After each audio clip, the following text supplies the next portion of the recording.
seorang pelajar dari Korea Selatan pernah berkongsi satu pengalaman yang membuatkan dia benar-benar terkejut. Pada awalnya, dia datang ke Malaysia hanya untuk menyambung pengajian selama setahun. Dalam fikirannya, negara-negara Asia Tenggara ini berdiri sendiri-sendiri, masing-masing dengan budaya dan identiti yang berbeza. Dia tidak menjangka akan melihat satu bentuk solidariti yang begitu kuat antara negara jiran. Namun segalanya berubah apabila berlaku satu isu yang melibatkan Malaysia di peringkat antarabangsa. Di media sosial, dia melihat bukan sahaja rakyat Malaysia bersuara, tetapi juga warga Indonesia, Thailand, Brunei, dan Filipina turut menunjukkan sokongan. Ada yang menulis mesej dalam bahasa masing-masing, ada yang menggunakan bendera negara mereka bersama bendera Malaysia. Ada yang berkongsi semula berita dengan nada empati. Dia hairan, mengapa negara yang berbeza sejarah dan bahasa ini begitu pantas berdiri bersama. Di Korea, hubungan serantau selalunya lebih bersifat diplomatik dan formal. Tetapi di Asia Tenggara, dia melihat sesuatu yang lebih emosional dan spontan, seolah-olah ada rasa kita satu kawasan yang tidak selalu dinyatakan secara rasmi, tetapi terasa apabila diperlukan. Semakin lama dia tinggal di Malaysia, semakin dia memahami latar belakangnya. Negara-negara Asia Tenggara berkongsi sejarah penjajahan, cabaran pembangunan, dan perjalanan ekonomi yang hampir serupa. Walaupun ada perbezaan dan persaingan, ada juga pengalaman kolektif yang menyatukan. Dia mula melihat bahawa solidariti itu bukan sekadar slogan ASEAN di atas kertas. Ia hidup dalam reaksi rakyat biasa, dalam komen di media sosial, dalam cara orang bercakap tentang jiran serantau, dalam kesediaan untuk mempertahankan satu sama lain apabila berdepan tekanan luar. Bagi dia, ini sesuatu yang tidak dijangka. I gotta start minding my own business, bro. Tell me why I'm on Twitter and I find myself in the middle of a war zone between the Southeast Asians and the South Koreans. And this ain't no ordinary war either. No, this is a massacre, bro. The Southeast Asians are demolishing the South Koreans. And let me just say, I'm not trying to get in the middle of no beef. I ain't trying nothing. I'm just an observer. I'm just watching, okay? I'm not in the middle of nothing. I'm not taking nobody's side. Leave me alone. I don't want no parts of that shit. Damn! Now, I don't know the full context of what's going on, but apparently some South Korean said some racist shit to somebody from Malaysia who was just trying to inform them of, like, some rule or something that's in Malaysia, and they were like, well, you can do it in South Korea. Like, it's a whole bunch. Just, basis is a South Korean was being racist to a Malaysian, and now the whole of Southeast Asia is on their ass. And, like, most of these Twitter posts are just rage bait. Like, honestly, I don't even think the Southeast Asians are trying to win the argument anymore. They're literally just, like, rage baiting South Koreans. Like, just happy as fuck the South Koreans are mad. They're literally just like, get mad. Get mad. Get mad. Okay, Am. Get mad. Like, what the fuck? And don't even get me started on some of these, bro. Somebody said, people wonder why South Koreans don't get pimples. How the fuck would pimples grow on plastic?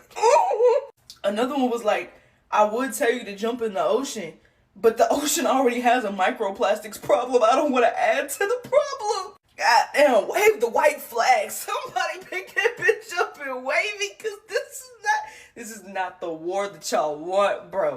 And it's the way every single Southeast Asian country just immediately joined Malaysia's side. Like, it's the entirety of Southeast Asia against South Korea.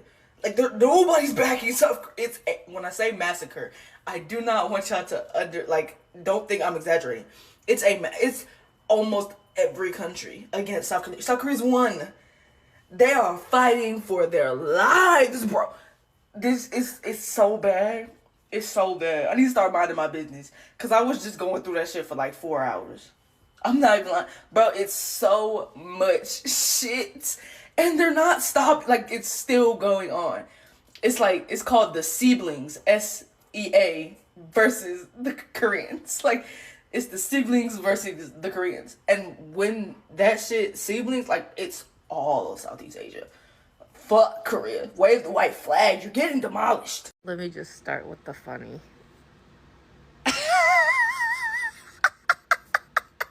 But for real, this all started because Korean people could not be respectful while in Malaysia. I'm not excusing their behavior. But I'm sure what played into it is that they thought they could get away with it because they're Korean and they're at a K-pop concert. Therefore, they felt entitled to carry on how they saw fit. But Koreans, my people, also hate when people act a fool in our home country. I mean, I made the whole Emily in Korea series because this white girl was in Korea being so disrespectful to the culture and to the people in an attempt to make a name for herself using Korea as a backdrop. So Koreans know better than anyone. You're guesting in my country, be respectful. For me personally, that's why this is even more disappointing as a Korean person. And whenever I talk about Korea critically as a Korean person, I will get a Korean who wants to lecture me on how to be Korean. 언니 이러지 마세요 진짜.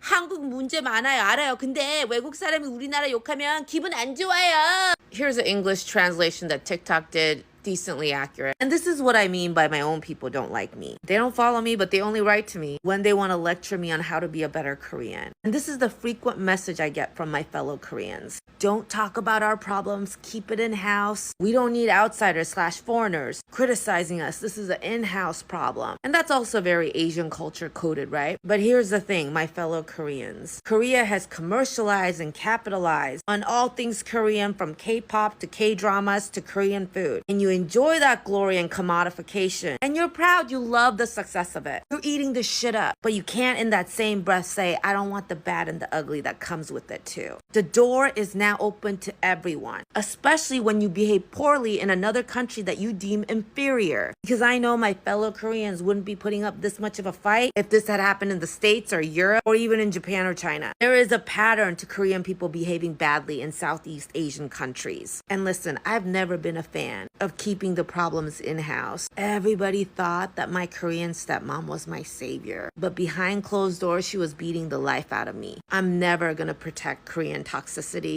Not in my house and not anywhere else when I see it. 나 네 언니 아니야. 다른 언니 찾아. 왜 나를 쫓아낸 거야 왜? You can't bring cameras to the venue actually. 너희들 문화가 없어. What? 내 언어 좀 써봐. 영어밖에 모르는 거야? K-팝이는 원래 한국인 거지. 너희 음악이나 들어! 우린 그래도 우린 말에 자부심 있거든. 너희처럼 영어에만 위준 안 해. Then why are there English lyrics in K-pop? So, for someone who is very proud of their language, $1 billion question. Why cater to English-speaking listeners? I thought K-pop is for Korean only. Oh, go look at him trying to use his brain. Yo. Multi-billion question. Why are groups releasing R&B and hip-hop? Is that your genre? Is that K-pop? 그게 음악 감상이라고 하는 거 몰라? So are we. We appreciate K-pop. 2026년인데 아직도 그 수준이야? 인종차별이라니. 그래 나도 한국어를 알아. 그냥 쓰거든. I speak English because it's the language you barely know. Kalau kita cakap bahasa Melayu kau tak faham. 봐봐 모르잖아. 아이고 귀여워 어떡해. 창피해. 숲으로 들어가. Sure, we'll go back and see more K-pop idols coming to our countries and shoot their music video, 씨발! Pengalaman itu membuatkannya melihat Asia Tenggara dari sudut yang berbeza. Dia menyadari bahawa walaupun negara-negara ini mempunyai bahasa, agama dan sistem politik yang berbeza, ada satu benang halus yang menghubungkan mereka. Pengalaman bersama sebagai negara membangun yang pernah melalui cabaran serupa. Apabila Malaysia berdepan kritikan atau isu tertentu, sokongan yang datang bukan hanya atas dasar politik. Ia datang atas dasar rasa serumpun, rasa jiran dan kadang-kadang rasa senasib. Solidariti ini mungkin tidak sentiasa kelihatan dalam keadaan biasa, tetapi apabila tercetus isu besar, ia muncul dengan jelas. Bagi orang Korea itu, ini memberi perspektif baru tentang konsep kejiranan. Dia melihat bahawa kekuatan serantau bukan hanya terletak pada perjanjian ekonomi atau sidang kemuncak rasmi, tetapi pada hubungan rakyat dengan rakyat, pada empati yang wujud tanpa perlu dipaksa. Malaysia sendiri mungkin tidak selalu menyadari bahawa ia adalah sebahagian daripada jaringan sokongan yang lebih luas di Asia Tenggara. Kita mungkin lebih fokus pada isu dalaman atau membandingkan diri dengan negara lain. Tetapi apabila melihat reaksi serantau, jelas bahawa hubungan ini lebih kukuh daripada yang disangka. Hikmahnya, kekuatan sesebuah negara bukan hanya pada apa yang dimilikinya secara individu, tetapi pada siapa yang berdiri di sisinya ketika diuji. Persoalannya sekarang, adakah kita sendiri cukup menghargai solidariti serantau ini? Atau kita hanya menyadarinya apabila berlaku krisis? Kerana dalam dunia yang semakin terpecah-pecah, kebersamaan mungkin menjadi aset yang paling berharga. Terima kasih kerana menonton.